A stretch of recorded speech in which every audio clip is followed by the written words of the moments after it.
سلیمان علیہ السلام اپنے تخت پر روانہ تھے.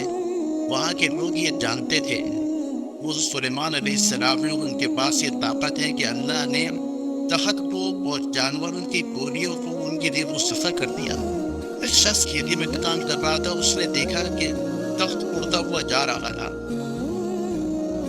اس نے اس تخت کو دیکھا اور اس پہ سواریاں بھی تھیں. تو اس نے کہا سبحان اللہ.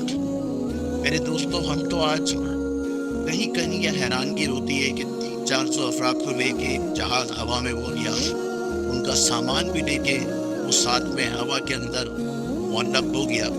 لیکن سلیمان علیہ السلام کے تخت پر بھیا ہم 5000 افراد سفر کرتے. تو اس نے کہا سبحان اللہ. اس شخص نے کھیتی میں کام کرتے ہوئے اللہ تبارک و تعالیٰ نے حضرت سلیمان علیہ السلام تک سبحان اللہ کی آواز پہنچا دی. سلیمان علیہ السلام نے تخت کو حکم دیا کہ یہیں پر تک جاؤ.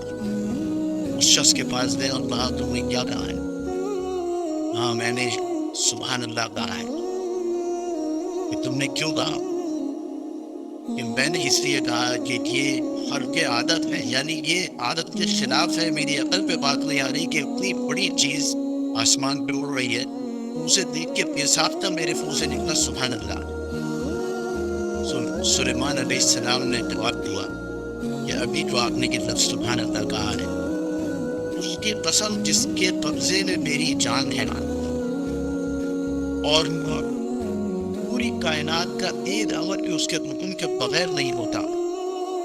میرے پاس اتنی بڑی مملکت ہے, مجھے اللہ نے اتنا جاہ و جلال دیا, مجھے اللہ نے جانوروں کے اوپر دسترس دی, لیکن اللہ کے قسم تمہاری سبحان اللہ کے آگے میری یہ تمام چیزیں کم ہیں.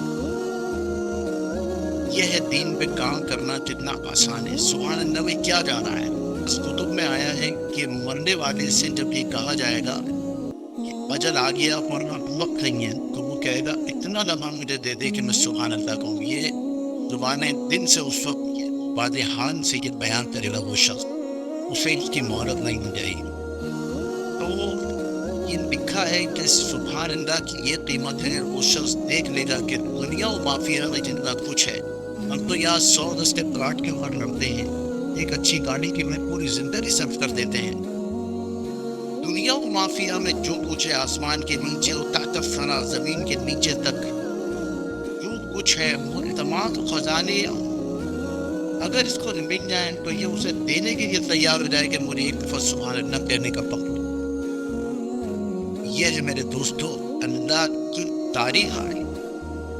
جب بھاری